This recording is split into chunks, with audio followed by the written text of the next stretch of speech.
We've got an interesting topic to discuss this evening, Millennials' Road to Leadership, celebrating their strengths and guarding against pitfalls. I think that's an apt topic to discuss in a room that's full of so much of bright young talent. So let me get started with Ms. Morparia here in the panel. Could you talk about your experience, Kalpana, of interacting with millennial leaders? What do you think are the standout strengths that you see in young leaders, young millennial leaders, so to say? So the one thing that's always amazed me when I look at the young people who I interact with both in my professional life and as a part of this process is the confidence and swagger with which they enter my room. Of course, then they are somewhat conscious as to say, well, we have to show her some deference. So, ma'am, it's a great privilege for me. But none of the body language ever tells me that. Is that a strength, or are you just being sarcastic? I think it's a huge strength. I think it's a great statement about their confidence. The other thing that amazed me, particularly in the 10 people that I saw this time, is the diverse backgrounds from the coming. I'm a Bombayite and, sorry, politically incorrect, a Mumbaiite, and have lived all my life here and therefore thought it's the mega cities, that kind of. I was amazed at the breadth that I saw. The multiple some of them had changed jobs and they had very cogent reasons. They were so articulate as to why they did what they did, what is it that they learned. So the candor and transparency were again two things that, was very, very good and refreshing. And as I've said in my earlier comments on this entire process, at the end of it, I actually learned more from them than they would have ever learned from me in that interaction. That's it's very humble of you to say that. Swagger, I guess, is what comes naturally to consultants. So my next question has to be to Noshir. Right? Thank you, Kalpana. is that something that you observed as well in your interaction with the young leaders this time and generally? And is that a big positive that you see? This panel, I don't think has a history of agreeing with each other quite a lot. At least Vineet and I have a long age-old tradition of not agreeing with each other for many things. But actually, Kalpana is quite right. I would actually say confidence, right? And I think there were 2 or 3 things that struck me in at least the group that I met. First is I was fairly relieved that I was born when I was. Because I don't think, Lakshmi, I would have made it through your assessment. Right? And so I think, the process that, Raju, Bennett Coleman, and the CEB has done is absolutely fantastic because at least the small window that I saw was truly spectacular. And it was extremely hard to select from that group. And it was particularly hard for your ego to listen to all that they have done. And what I was struck by was 2 things. One was curiosity. It was curiosity not just to learn about the external world, but actually to learn about themselves. And many of the candidates that I met, we got into conversations on what makes them successful, what kind of personalities are there. Some of them got into their spouses. And it was a fascinating discussion on what a complete person they were. And the second thing was actually resilience.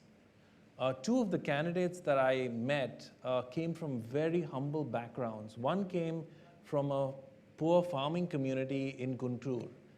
And today, this individual is running about $4 billion of funds. And if you just look at that journey, right, from essentially having to self-educate himself right through the course and to be where he is today, it was simply spectacular, and it was honestly humbling to sit in front of that group. Sure. I'm sure my panel can go on and on strengths of the millennials. So I'm going to I always throw tricky ones at Vineet. So another one coming your way, Vineet, which is that, what are the shortcomings? And I'm sure you don't want to talk about shortcomings of this bright group here, but when you talk largely about millennials, what do you think are the shortcomings that they need to guard against, that strike you as something that could potentially, check their journey from here on? I think first is they can't sing as well as our generation did.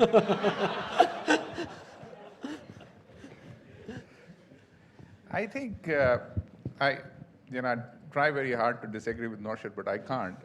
I think there is something sweet about this generation, and they bring a lot of swagger, interest, intellect to the table. I believe a little more patience, perseverance, commitment, and investment in their path will help them. And I see a lack of that.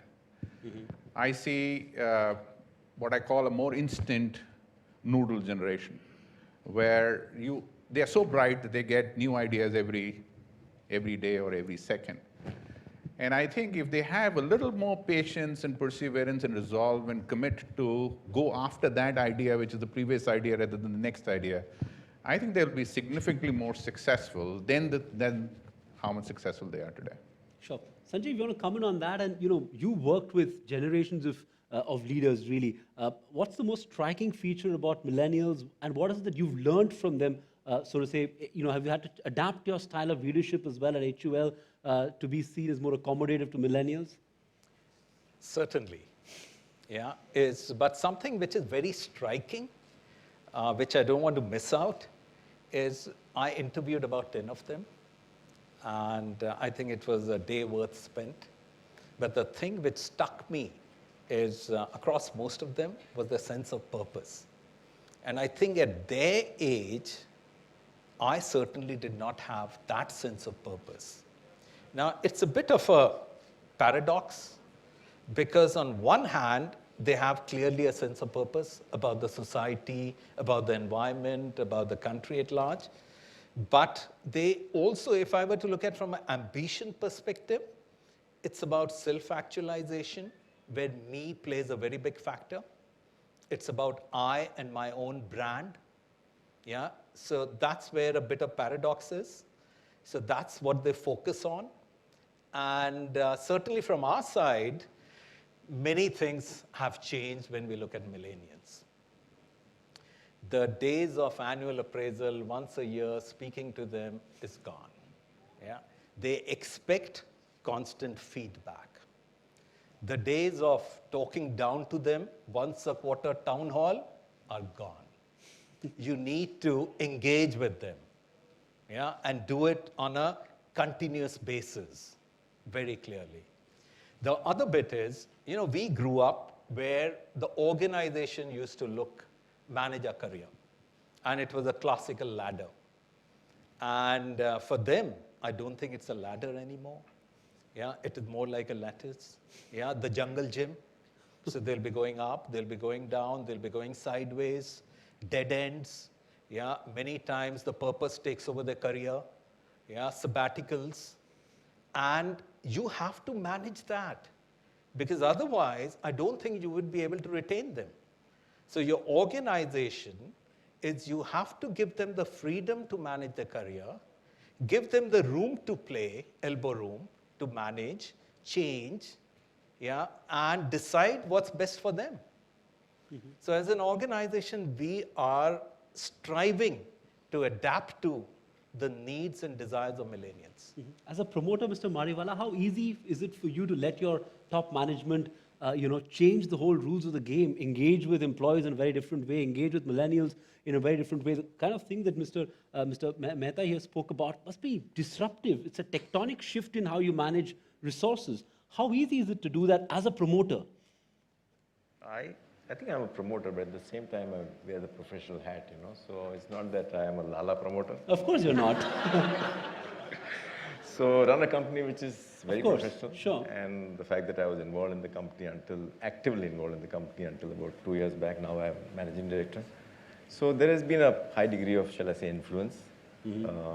I still have that influence. I think my role is influencing today rather than controlling. So I think my role has shifted from when I was very young, I was doing things. When I was at the middle, a few years back, I was getting things done. And today my role is more influencing. Or influencing. Very few people report to me. But I have to influence others. And I think it's very easy to do that. And if the whole culture in the organization is built upon what is sound, what needs to be done, I think then it's very easy to change. So it's not that we have not changed. But if the environment changes, we have to change. And I think everybody realizes, including me, that we have to change. Because ultimately, I think every few years I ask myself, how do I make myself redundant, Because you have to go up in life, and you have to give the opportunity to somebody else. So unless you make yourself redundant and select somebody who's better than you, in your current job.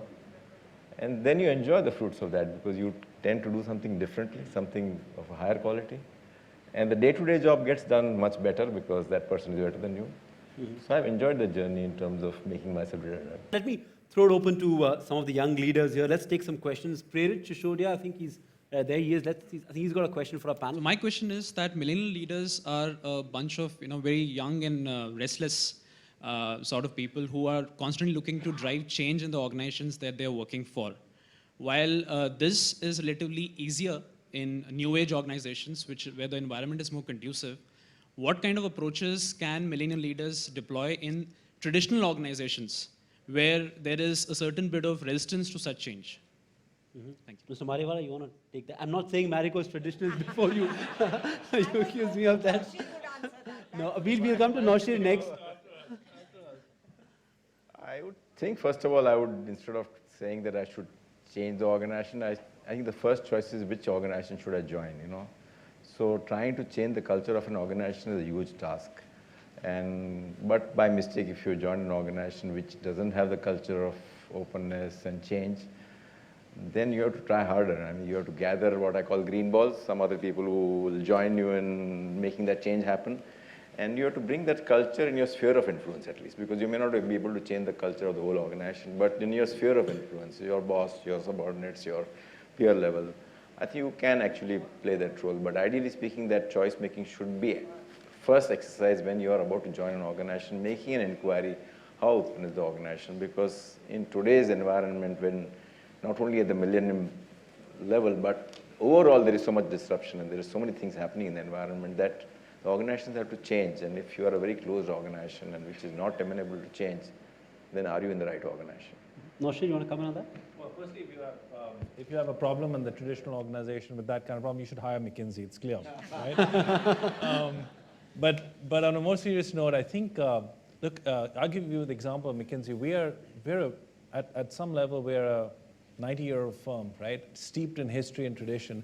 And I can tell you that I don't feel we've ever moved faster than we are moving today, right? Our average age in India is 26. And the kinds of changes we're doing today to just about everything, how we serve clients, who we serve. Kalpana's point about, a lot of our young leaders are talking about, okay, how do I support nation building? And a lot of the initiatives we're doing, I mean, frankly, it's not us who are, if you think about, to Sanjiv's point, the traditional pyramid organization where you'd look for advice or guidance or direction from on high, a lot of this is coming from what we call our young leaders. And I think it's absolutely terrific because the metabolic rate of change that McKinsey and every single traditional or new organization is going through in the next this year, the next 5 years, and the 10 years after that, the pace is just increasing and increasing. And if we didn't do that, and if others don't do it, frankly, we won't be here tomorrow. Sure. But Vineet, in fact, I was coming to you itself. No organization to start with will accept that it's resistant to change. I mean, every organization will say, we do change. But, when you look at organizations now, do you get a feeling that a lot of old established organizations are resistant to change, are unable to cope with the reality of dealing with an impatient millennial workforce? I think most are. And most will pretend that they are not resisting change. Organizations are built with people. People have done the same thing for a lot of years, become successful and reached a certain position, and therefore they have a certain view that if you continue doing the same thing, you'll be more successful because that is what is in their mind. So the question is, organizations of any sort, new generation, old generation, are resistant to change. You can't join a technology organization like Facebook, the speed of change they want is significantly higher. If you want a traditional manufacturing organization, the speed of change may be different. So what do? In my mind, there are two things. Number one is what not to do. What not to do is to assume that if you have an idea, the organization should accept it and adopt it tomorrow, predominantly because you're so bright, right? If you start seeing yourself as a change maker, you will adopt a different approach to bringing about a change. A change maker first creates an example or what would happen if the change happened. So go back to the organization and saying, hey, look here, I did this small experiment and look the kind of returns it's created. Could we expand it to the region? Could we expand it to the city? So you win the credibility. You win the right to suggest. And then you put more, you put more, you put more behind it. So I think anytime you wish to make a change, when you have not been mandated as a change manager, if you take small step, demonstrate results, earn the credibility, take the next step, demonstrate more results, then you are the change maker. If you try and go with a big idea, it scares everybody because nobody understands what that big idea will really mean. So take small steps. You have the big idea, but execute in small steps, demonstrate results, and then people will rally behind you, and slowly the change will become a momentum, whether in a traditional organization or in a technology organization. That's a good point you make. Let's get another question. Pooja Sablok, she's right here. Can we get a mic to reach her as well? Hi, good evening, everybody. My question is, what are the key differences between traditional leadership and millennial leadership? And what do you think can be a good amalgamation of the positive attributes of both to ensure a style we get, full of experience as well as enthusiasm? Right. Let me rephrase that question differently. On the one hand, you have traditional leadership, people who spend a certain amount of years before they become, say, a partner, before they grow through the ranks.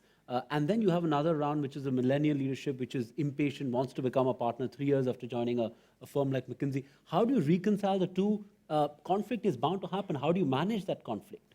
Well, firstly, just going back to the question, I think you should also ask yourself what is going to be the similarity and the challenge for both generations, or how many of the generations you have. And one of that is this, which is leadership, in my belief, is not about consensus. It's not a democratic process. Leadership often requires trust of many individuals more than role or position, right? Particularly in today's environment, it requires trust, right? And trust is very hard-earned, it's very difficult to keep, but actually you need it. The second thing, Sandeep, to your point, I think that generations are impatient, because the metabolic rate of change is just going up enormously, and there's no denying it. What you can do today, you couldn't dream of 5 years ago, right? And I think they're right to. And so if people are impatient to make change, I'm very accepting of it. I don't think you should be impatient of a role, title, position, because that's possibly because you're chasing the wrong ideal.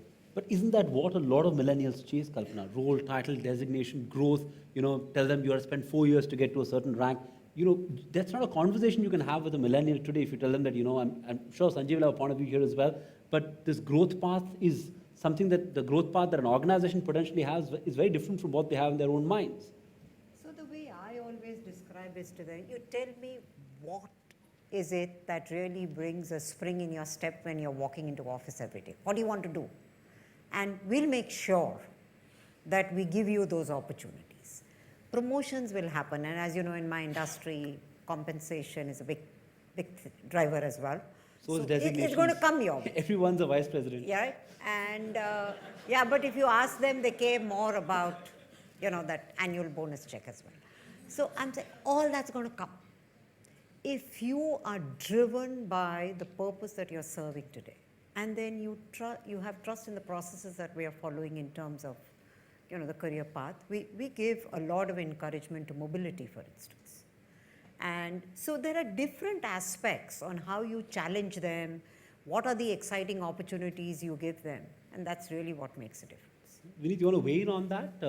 How do you reconcile this established leadership that's kind of gone through the ranks and reached a certain stage, and then you have a bright spark, a millennial who wants to get there? So something must be wrong with me today because I tend to be agreeing with Noshir. Everybody. Too much. Yeah, Maybe. What's wrong with me? I think there are 2 or 3 critical elements which has been brought up. I just want to try and synthesize this. I think our generation was resource-starved. And therefore, managing resources was a core competence for success. And therefore, our ability to manage people, manage inventory, manage finances, manage stuff to get more done by managing. And that's where the birth of manager came in. And effective managers became very successful.